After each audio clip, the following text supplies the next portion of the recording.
This channel is supported by TrueFire. TrueFire is an online library of lessons from some of my favourite players. There's thousands of lessons on there. You can use the promo code JNC40 to get 40% off of any of their courses.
So Sire sent me this guitar, and I've got an unboxing video coming up at some point. It's going in the bank for when I need videos banked. So you will see a review of this at some point.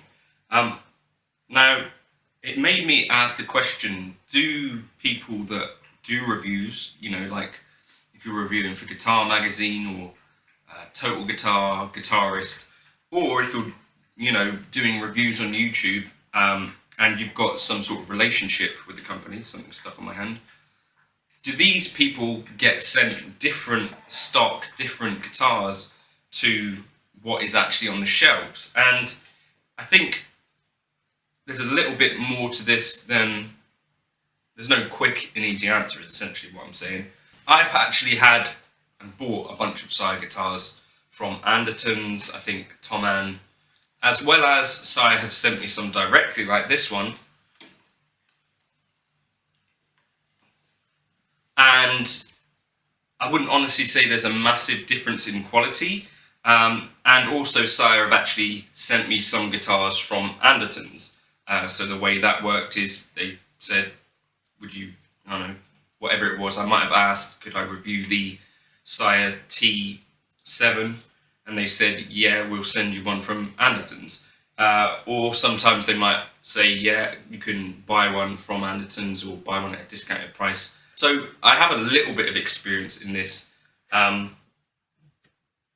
there is a chance that the ones that are coming directly from Sire Korea, like this one, may have been given a little kind of extra going over. Now, if I was a guitar manufacturer and I knew that the guitar that, what are you doing? The guitar that I was sending, or that I was going to be sending a guitar to be reviewed on a YouTube channel, especially if it was a big YouTube channel, I'm pretty sure that I would get someone to give a little bit of an extra look over the guitars. Or maybe you might say, right, I want an H7V, and you might go and sort of look at 3 or 4 on the factory floor or something, if that was possible. But I think that's probably a bit of a naive way of thinking about it for me. So what actually probably happens for most of these companies is that the people that are allocating guitars for demo are probably way away from the factory, right? And by the time the guitars get to these people, they're all in boxes anyway. And you've seen, like in Sweetwater videos, the amount of kind of boxes of just guitars and stock and stuff.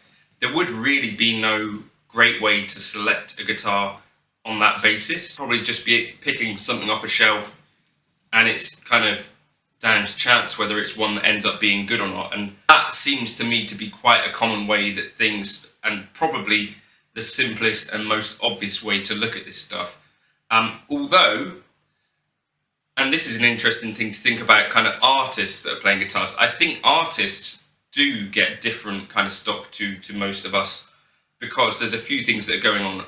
Firstly, you see folks like Tom Quayle and Eric Johnson and people like that. Eric Johnson, for sure, was playing a prototype for ages. Now, the process of building and prototyping a guitar is actually quite a lot different to, a factory run. As far as I can tell, a prototype guitar is much more likely to be made by a smaller team, maybe even one person. In that case, you'd imagine like Eric Johnson's prototype that he's playing probably had quite a bit more attention paid to it than, the things that just come off the normal factory floor. Another thing I've heard Tom Quayle talk about is that there's a technician in Birmingham who does kind of work on artist guitars, and I know that at Yamaha as well, they've got technicians around the place. So I've visited Yamaha in Milton Keynes, and they had an on-site technician. So I think for sure artists are possibly able to get a bit of a different guitar experience. So I guess what that makes me think though is that if you did end up with a guitar which wasn't totally perfect, you could just take it to a trusted technician, and presumably that would get you quite a lot closer to where an artist might get it. I don't think YouTube people necessarily get that much preferential treatment, although I think if it's a huge channel, if I was a company, I would be making sure that I wasn't sending guitars to Phil McKnight with, things obviously wrong with them. And you wonder, in that case, what's going on there? And, likewise, I was sent that guitar by Fender, which had a few kind of little things that were not perfect. And you think, like, if you're, sending out 200 of these to people, would you not sort of focus in on that run and make sure that there weren't, like, little imperfections and stuff? Imagining another scenario, say you were a company that was working with a big YouTube channel and you were paying them sort of thousands of pounds to make a video.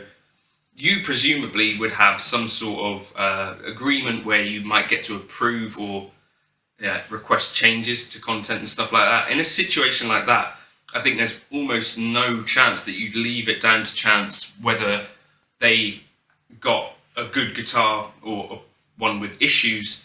I'm pretty sure you would not leave that down to your normal quality control kind of process, right? You wouldn't, unless you really had tons of faith in it. So I think where you see a really massive channel doing a review where they're likely to get thousands, hundreds of thousands of people viewing it, probably I think you'd imagine, what would you do yourself if you were running a company like that? As a consumer, I think it's fair for us to use our own kind of consumer rights when potentially things aren't perfect. So, like I've had friends like Dave buy a PRS Silver Sky SE, and, it wasn't necessarily perfect, had some high frets and stuff. In that situation where you're buying a guitar from a situation where there's, thousands of them being made, I think it's fair when there's a QC issue to sort of request that get remedied.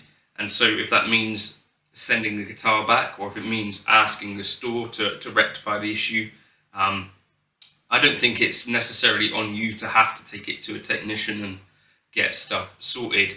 Let me know your thoughts on that. Do you have a tech that you always use regardless, or would you be requesting, a replacement?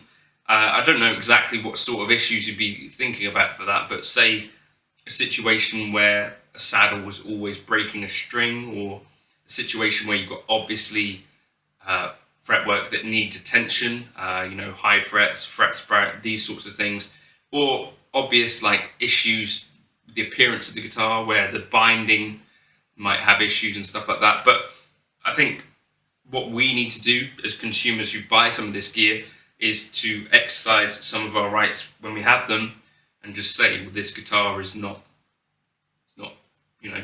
good enough or whatever. So I think in summary, what we could probably assume is that if it's a huge artist, then those guys are getting probably some preferential treatment. For instance, Yamaha build custom guitars for a few folks like Chris Buck, Matteo Mancuso, Jeff Schroeder from the Smashing Pumpkins. People like that are going to get preferential treatment. Below that, I think still even artists that get sent gear that might have come from the factory floor do oftentimes have access to sort of free setups and free work from technicians from those companies.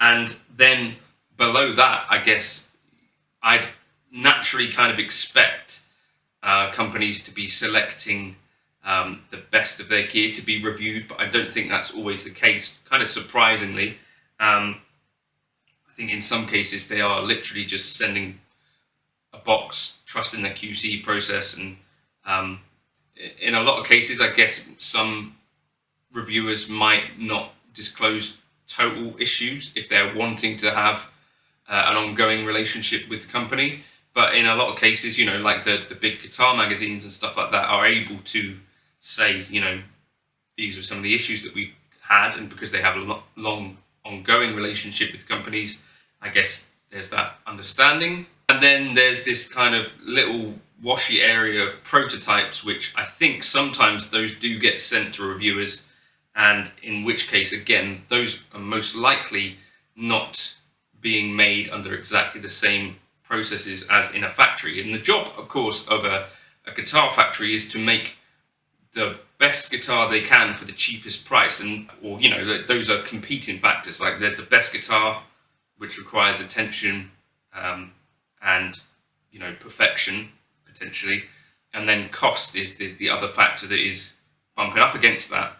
And particularly, in sort of Indonesian factories and places like that, those are the kind of tensions that you've got to weigh up. And then once they're traveling over the course of the life of the guitar before it gets to you, there are going to be changes in climate, condition, all that sort of stuff that could result in a guitar that might have otherwise been really good ending up on your doorstep not so good. So there are things that happen. I think probably we mostly understand that. If you've had negative experiences with any of the guitars, like I've reviewed some of the Sires and stuff, I'd like to know your thoughts on that, because for me personally, I found them all to be of a really decent quality. I did find that one issue that I thought was worth mentioning, that I thought they were over beveling some of the frets, as well as, I don't think they're perfect in terms of the actual work. Like, you might have spots in the binding or bits and pieces like that for me are purely cosmetic, but worth pointing out if you're expecting total perfection. Of course, if it was on a PRS Custom 24 or something like that, these are things you probably wouldn't be particularly happy with, but on sort of a £500 guitar, I think there is a different set of expectations probably. This one has ended up being a really good guitar, really resonant, really enjoyed playing it, and I'm just again surprised by what they're able to do for the money.